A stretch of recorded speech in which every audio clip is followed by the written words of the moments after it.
নমস্কাৰ। যোৱাকালি বিহাৰৰ নিৰ্বাচন পাৰ হৈ গ'ল, ফলাফল আমাৰ খুব বেয়া হৈছে আৰু বিভিন্নজনে ছ'চিয়েল মিডিয়াত আমাক সুধিছে আজি একো নকয় নেকি। ক'বলগীয়া কথা আমাৰ একো নাই। নিৰ্বাচন জনাদেশ দিছে, ৰাইজে তেনেকে ভোট দিছে। আপোনালোকে সকলোৱে জানে প্ৰায় 1.5 কোটি মানুহক মহিলাক 10,000 টকাকে একাউণ্টত ভৰাই দিয়া হৈছে। মইতো ভাবিছো যে ৰাজকোষৰ ধন ইমান অপব্যয় কৰাতকৈ অসমতো একেবাৰে ইলেকশ্যনটো তেওঁলোকে লৈ লওক। ক'বলগীয়া কথা আমাৰ একো নাই। আমি পৰাজয় হৈছো। মই এতিয়া বেলেগ এটা বিষয়ত আজি একচুৱেলি ক'বলৈ আহিছো যে যোৱাকালিৰ পৰা অশোক সিংঘালে কওক, জয়ন্ত মল্ল বৰুৱাই কওক, এই মানুহবিলাক বিৰাট অত্যুৎসাহী হৈছে যে বিহাৰত বিৰাট মানে নিৰ্বাচন ফলাফল ভাল হৈছে। তাৰ কাৰণে কিন্তু মাটিৰ কেলেংকাৰী একো তলপৰি নাযায়, তাৰ কাৰণে গিৰগাইত কেলেংকাৰী তলপৰি নাযায়, তাৰ কাৰণে মুখ্যমন্ত্ৰীৰ সম্পত্তিৰ পত্নীৰ সম্পত্তিৰ কথাবিলাক এইবিলাক বস্তু তল পেলাই যাব নোৱাৰিব। বিহাৰত চৰকাৰ হৈছে, বিহাৰত চৰকাৰ হৈ থাকিব, কিন্তু হৈ থকা অনিয়মবিলাক কিন্তু ৰাইজে পাহৰি যাব নালাগে। চৰকাৰ তেওঁলোকেই কৰক, কিন্তু কিমান অনিয়ম হৈছে এই কথাবিলাক পাহৰি যোৱাটো দুৰ্ভাগ্যজনক কথা হ'ব। তৃতীয় কথাটো কৈছো, আজি কেইদিনমানৰ পৰা আমি দেখিছো আমাৰ মাননীয় সভাপতিগৰাকীকে হওক বা আমাকে হওক, আমাৰ বিভিন্ন লিডাৰবিলাককে হওক, ৰাহুল গান্ধী ডাঙৰীয়াকে হওক, এআই ফটোশ্বপ কৰি ইমান নিকৃষ্ট অশ্লীল তেওঁলোকে ফটোশ্বপ কৰি যিসকল বিজেপিৰ অন্ধভক্ত বা যিসকল IT সেলে কৰিছে, মই এটা কথা ক'বলৈ বিচাৰিছো, ইয়াত ফটোশ্বপ কৰি গৌৰৱ গগৈ ডাঙৰীয়াক পাকিস্তানী সজোৱা বা আমাক কিবা কাৰবাৰ লগত ফটোশ্বপ কৰি পেলাই কিবা কিবি কৰা, এইটো বহুত ডাঙৰ কথা নহয়। ভয় হৈছে কোনটো জানেনে? আমি যেতিয়া বলৎকাৰী ক'বাত যেতিয়া তিনচুকীয়া বাগানত কোনোবাই ৰেপ কৰি ছোৱালী এজনীক বলৎকাৰ কৰি পেলাই থয়, আমি তেওঁক উচিত শাস্তি দিবলৈ কওঁ। কিন্তু এই যিবিলাক শিক্ষিত ল'ৰা ছোৱালী এনেকুৱা বিকৃত ফটোশ্বপ কৰি তেওঁলোকে ট্ৰলৰ নামত এই কামবিলাক কৰিছে, তেওঁলোক ৰেপিষ্ট নহয়নে বাৰু? এইটো কথা এনেকুৱা হ'ব নালাগে। এইবিলাক যে উদণ্ডভাৱে সামাজিক ছ'চিয়েল মিডিয়াত যিবিলাক ৰেপিষ্ট আছে, এইবিলাকৰ ওচৰত আমাৰ কথাটো বাদ দিয়ক, আমাকতো বহুত বিভিন্ন ধৰণৰ কাৰোবাৰ লগত প্ৰেমিকা বনাইছে, কাৰোবাৰ ঘৈণীয়েক বনাইছে, কাৰোবাৰ মানে লাভাৰ বনাইছে, এইবিলাক আমাক বনাই আছে। তেওঁলোকেও জানে কথাটো সত্য নহয়, আমিও জানো, চোৱাবিলাকেও জানে এয়াই কৰিছে। কিন্তু সেই যিবিলাক যুৱক ল'ৰাই এই কামবিলাক কৰি, কালি দেখিছো মই আমাৰ মাননীয় সভাপতি মহোদয় ইমান বিকৃত এখন ফটো উলিয়াইছে, এই ফটোবিলাক আমি প্ৰচাৰ নকৰো, আমি এই ফটোবিলাক আপোনালোকক নিদিও। কিন্তু এই যিকেইজন ল'ৰাই কৰিছে, ফেক একাউণ্টে হওক বা যোনেই হওক, মাষ্টাৰ মাইণ্ডটো কোনোবা এজন আছে, সেই ল'ৰাজনৰ ওচৰত মাতৃ সুৰক্ষিত হয় নে নহয়? সেই ল'ৰাবিলাকৰ ওচৰত পত্নী সুৰক্ষিত হয় নে নহয়? আৰু সেই ল'ৰাৰ ওচৰত ভগ্নী বা বাইদেউ সুৰক্ষিত হয় নে নহয়? ই এক বৃহৎ প্ৰশ্ন। মই সেইকাৰণে এটা কথা কৈছো, সামাজিক মাধ্যমত ট্ৰল কৰাৰ বিভিন্ন পন্থা আছে। আমি মাননীয় মুখ্যমন্ত্ৰীক আমি সমালোচনা কৰো, অশোক সিংঘলে মাটি জনজাতীয় গোষ্ঠীৰ মাটি লৈছে, আমি তেওঁক সমালোচনা কৰিছো, কিন্তু আমি অশোক সিংঘলক এটা কুকুৰ বুলি আমি ক'ব নোৱাৰো, কাৰণ আমাৰ গ্ৰুমিংটো তেনেকে হৈছে, আমাৰ শিষ্টাচাৰটো তেনেকে আমি ডাঙৰকে গ্ৰুম হৈছো যে আমি এজন মানুহক তিৰ্যকভাৱে সমালোচনা কৰিলেও এজন মাননীয় মুখ্যমন্ত্ৰীক আমি কুকুৰ ক'ব নোৱাৰো।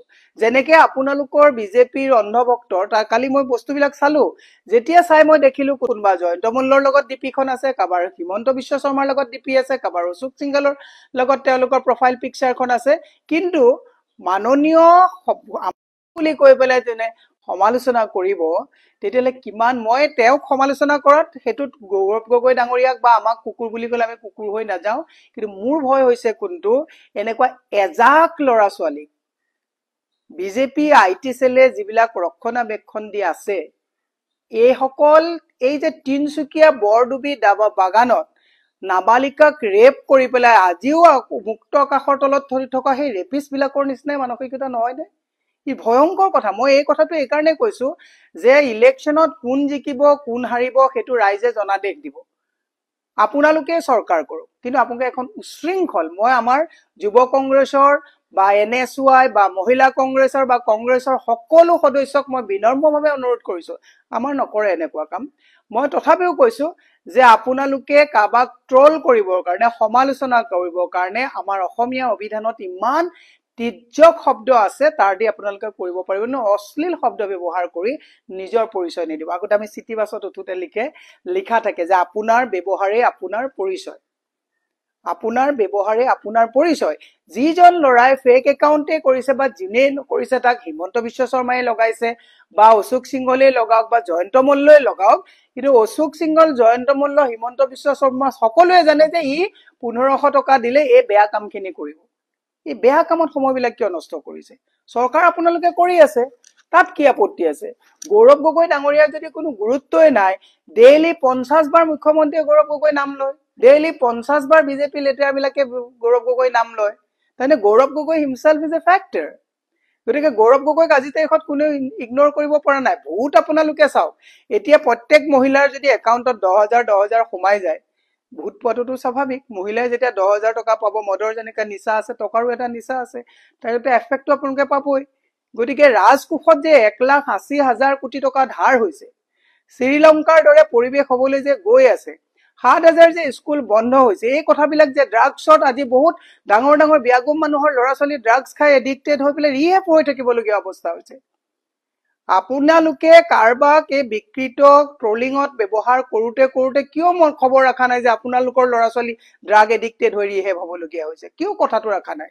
আপুনি বেলেগৰ ল'ৰা ছোৱালীক আপোনালোকে নষ্ট কৰিছে, কিন্তু নিজৰ ঘৰৰ যে ল'ৰা ছোৱালী এতিয়া ৰিহেপ কৰি থাকিবলগীয়া হৈছে, দুৰ্ভাগ্যজনক কথা হয়নে নহয়? মই সেইকাৰণে বিনম্ৰভাৱে ছচিয়েল মিডিয়াত থকা, ইনষ্টাগ্ৰামত থকা, এক্সত থকা সকলো ল'ৰা ছোৱালীক মই অনুৰোধ জনাইছো, আপোনালোকক যিসকলে ব্যৱহাৰ কৰিছে, আপোনালোকে বহি ফটোশ্বপ বনাইছে, এই ফটোশ্বপ বনোৱা হলে মাকলে মনত নপৰে নেকি যে কাবাক পৰকীয়া প্ৰেমিক?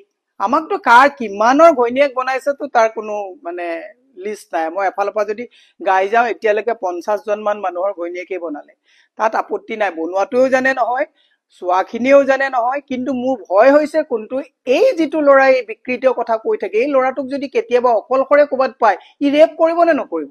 হিছে বলৎকাৰী।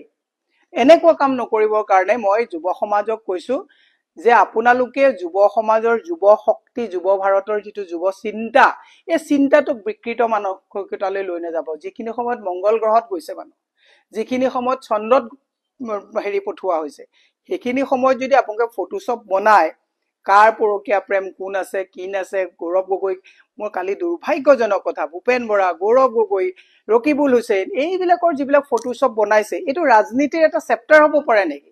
হাৰিছে, বিহাৰত হাৰিছে, ঠিক আছে, আপোনালোকে অসমত আকৌ চৰকাৰ কৰক। ভোট চুৰিৰ কথা ক'লে নুশুনে আপোনালোকে। গোটেই অসমৰ গোটেই ৰাজকোষ শেষ কৰি গোটেই অসমখন এফালৰ পৰা বিকিছে।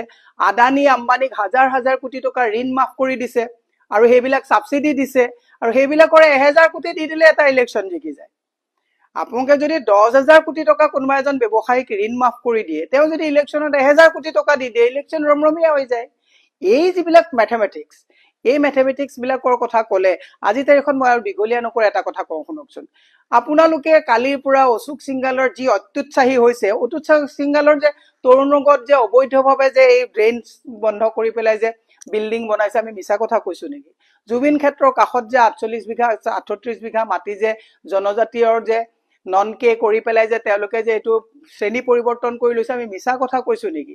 জয়ন্ত মল্ল ঘৰলৈ যে গৈছে, এতিয়া কৈ জয়ন্ত মল্ল ল'ৰাকেইটা আকৌ ফটোশ্বপ কৰিব, ৱেলকাম। আৰু যদি কাবাক কোনোবা পৰকীয়া প্ৰেমৰ প্ৰেমিকা বনাব লাগে, ফটো মোক সুধিব, মই ভাল ভাল মানুহ দি দিম, সেইটোলৈ একো প্ৰব্লেম নাই। আপুনি যিমানৰ লগত বনাই, অশোক সিংহৰ লগতো বনাই দিয়ক, কাৰোবাৰ লগত বনাই দিয়ক, যাৰ লগত বনাই দিয়ক, ৱেলকাম। কিন্তু আমি মিছা কথা কৈছো নেকি? জয়ন্ত মল্ল ঘৰলৈ যোৱা যে এই যে ব্ৰিজখন যে বনালে, বুন্দাজান পুতি, আমি মিছা কথা কৈছো নেকি? ৰিণিকী ভূঞা যে স্কুলখন যে জলাশয়ত বনালে, মিছা কথা কৈছো নেকি? গোটেই বাগান বিলাক যে আজি তাৰিখত যে লৈ বাগানৰ অৱস্থা কি হৈছে, এই কথাবিলাক আপোনালোকে আজি তাৰিখত আমি মিছা কথা কৈ আছো নেকি?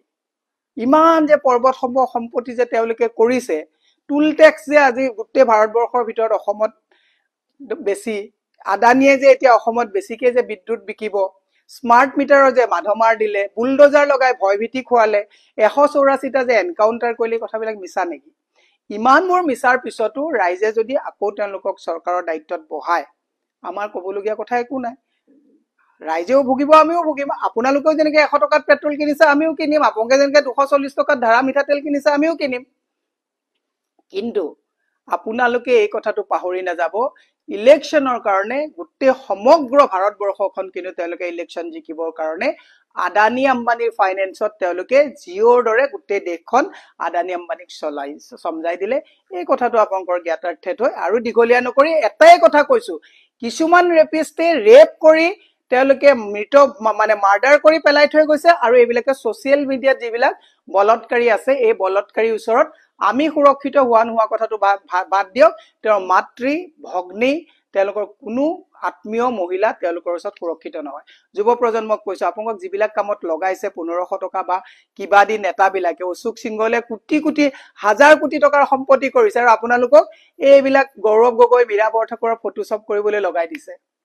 আপোনালোকৰ কামটো ক'ত এংগেজ কৰিছে গম পাইছেনে? আপোনালোকক মই এটা কথা কৈছো, মোৰ যিজন ল'ৰাই গাড়ী চলাই তেওঁ আপোনালোকৰ মানসিকতাতকে বহুত হাই লেভেল, বহুত ওপৰত।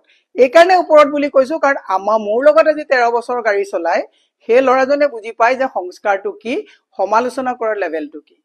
মই সেইকাৰণে যুৱ প্ৰজন্মক কৈছো যে এইটো এটা দায়িত্ব, পিতৃ মাতৃকো কৈছো যে আপোনালোকৰ ল'ৰা ছোৱালীয়ে আপোনালোকে বিজেপি কৰে কাৰণে কাবাক এনেকে বলৎকাৰ কৰিবলৈ লগাই নিদিব, কোনো নথকাত মাতৃও এই পুত্ৰজনৰ ওচৰত সুৰক্ষিত নহয়। ধন্যবাদ।